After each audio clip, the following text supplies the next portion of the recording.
Hi hello నమస్తే welcome to our channel iView entertainments. Bollywood ప్రముఖ నటి ఆశా పరేఖ్ కు అరుదైన గౌరవం దక్కింది. 2022 సంవత్సరానికి గాను ఆమెకు దాదాసాహెబ్ ఫాల్కే అవార్డు ఇవ్వనున్నారు. ఈ విషయాన్ని కేంద్ర మంత్రి అనురాగ్ ఠాకూర్ ట్విట్టర్ ద్వారా వెల్లడించారు. భారతీయ చలనచిత్ర పరిశ్రమకు ఆమె చేసిన విశేష సేవలకు గాను ఆమెకు ఈ అవార్డును ప్రదానం చేయనున్నారు. 1992లో భారత ప్రభుత్వం ఆమెను పద్మశ్రీ పురస్కారంతో సత్కరించింది. దాదాసాహెబ్ ఫాల్కే అవార్డు భారతీయ చలనచిత్ర రంగంలో అత్యున్నత పురస్కారం.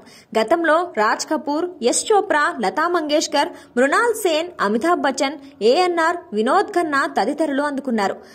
దేవికా రాణి మొదటి విజేత కాగా రజనీకాంత్ కు గత ఏడాది ఈ ప్రతిష్టాత్మకమైన అవార్డును ప్రదానం చేశారు. ఆశా పరేఖ్ 2 అక్టోబర్ 1942న జన్మించారు. ఆమె ఒకప్పటి గొప్ప నటి, చిత్ర దర్శకురాలు మరియు నిర్మాత.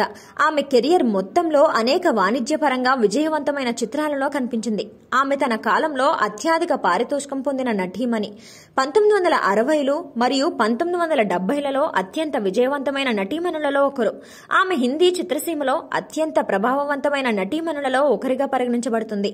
1992లో సినిమా రంగానికి ఆమె చేసిన కృషికి భారత ప్రభుత్వం ఆమెను పద్మశ్రీతో సత్కరించింది మరియు 2020కి దాదాసాహెబ్ ఫాల్కే అవార్డుతో సత్కరించింది.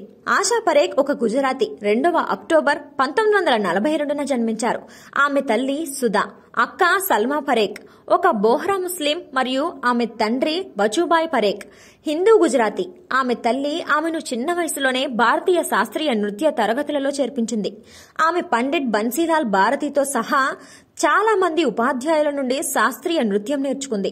పరేఖ్ బేబీ ఆశా పరేఖ్ అనే స్క్రీన్ నేమ్ తో చైల్డ్ ఆర్టిస్ట్ గా తన కెరియర్ ను ప్రారంభించింది.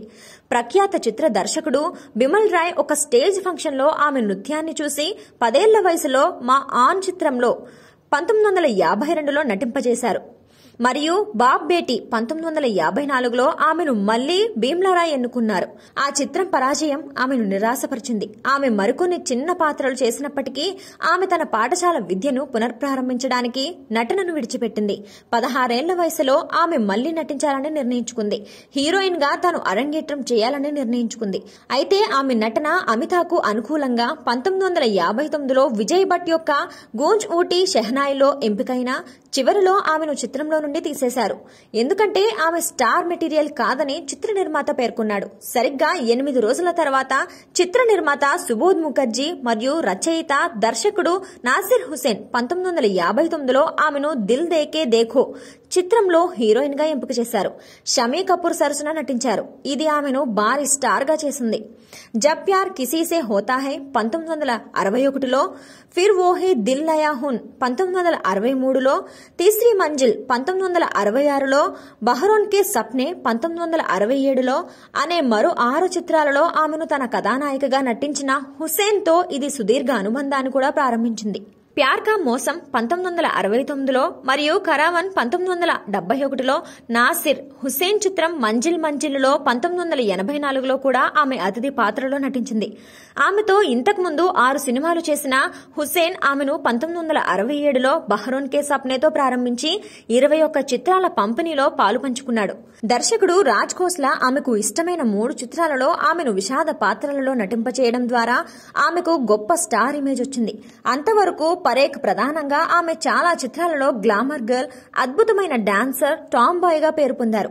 1966లో దో బదన్, 1969లో చిరాగ్ మరియు 1978లో మై తులసి తేరే అంగన్ కి దర్శకుడు శక్తి సమంత ఆమెకు ఇష్టమైన ఇతర చిత్రాలైన 1970లో పగ్లా కహీన్ కా మరియు కటీ పతంగ్ ఆమెకు మరింత నాటకీయ పాత్రలు ఇచ్చారు.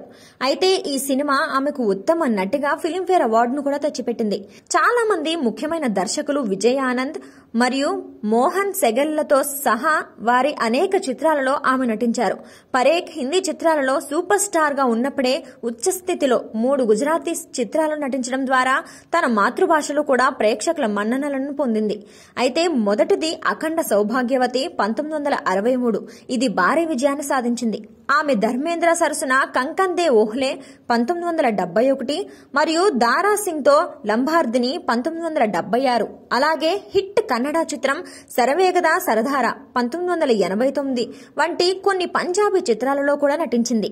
ప్రముఖ కథానాయికగా ఆమె దేవ్ ఆనంద్, షమీ కపూర్ మరియు రాజేష్ ఖన్నాతో సహనటులతో ప్రసిద్ధి తెరపై జంటగా రూపొందింది. ప్రముఖ మహిళగా ఆమె రోజులు ముగిసిన తర్వాత పరేఖ్ బాబీ కోడలు మరియు తల్లిగా సహాయక పాత్రలు పోషించారు. ఆమె అటువంటి పాత్ర పోషించిన ఒక ప్రముఖ చిత్రం కాలియా 1981లో వచ్చింది. ఇది ఆమె అమితాబ్ బచ్చన్ తో స్క్రీన్ స్పేస్ ను పంచుకున్న ఏకైక చిత్రం. కానీ ఆమె ఈ పాత్రను తన కెరియర్ లోనే విచిత్రమైన దశ అని పిలిచింది. కాబట్టి ఆమె సినిమాలలో నటించడం మానేసింది మరియు ఆమె స్నేహితులు టెలివిజన్ దర్శకురాలిగా ఉండాలని సిఫార్సు చేశారు. ఆమె వారి సలహా తీసుకుని 1990లలో ప్రారంభంలో గుజరాతీ సీరియల్ జ్యోతితో టెలివిజన్ దర్శకురాలిగా మారింది. ఆమె ఆకృతి అనే నిర్మాణ సంస్థను స్థాపించింది మరియు పలాష్ కే ఫూల్, బాజే పాయల్, కోరా కాగజ్ మరియు కామెడీ దాల్ మే కాలా వంటి సీరియళ్లను నిర్మించింది. ఆమె 1994 నుండి 2000 వరకు సినీ కళాకారుల సంఘం అధ్యక్షురాలుగా ఉన్నారు. Central board of film certification censor board of ఇండియాకు పరేఖ్ మొదటి మహిళా చైర్మన్. ఆమె 1998 నుండి 2001 వరకు ఆ పదవిలో కొనసాగింది. దానికోసం ఆమె ఎటువంటి జీతం తీసుకోలేదు. అయితే సినిమాలను సెన్సార్ చేయడం మరియు శేఖర్ కపూర్ యొక్క ఎలిజబెత్ లకు క్లియరెన్స్ ఇవ్వనందుకు చాలా వివాదాలు కూడా ఉన్నాయి. తర్వాత ఆమె సినీ మరియు టెలివిజన్ ఆర్టిస్ట్ అసోసియేషన్ కి కోశాధికారి అయ్యారు మరియు ఆ తర్వాత దాని ఆఫీస్ బేరర్ లో ఒకరిగా ఎన్నికయ్యారు. ఆశ 1995లో టెలివిజన్ సీరియల్స్ కు దర్శకత్వం వహించడం మరియు నిర్మించడం కోసం నటించడం మానేసింది. పరేఖ్ 2002లో ఫిలింఫేర్ లైఫ్ టైమ్ అచీవ్మెంట్ అవార్డును కూడా అందుకున్నారు. ఆమె ఇతర జీవితకాల సాఫల్య పురస్కారాలను అందుకోవడం కొనసాగించింది.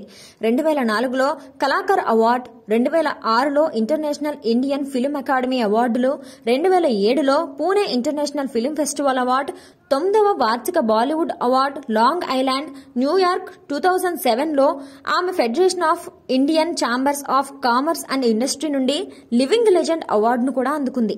చూసారుగా, మరి ఇలాంటి మరెన్నో ఇంట్రెస్టింగ్ న్యూస్ అప్డేట్స్ కోసం చూస్తూనే ఉండండి. మా ఛానల్ని లైక్ చేయండి, షేర్ చేయండి, సబ్స్క్రైబ్ కూడా చేసుకోండి.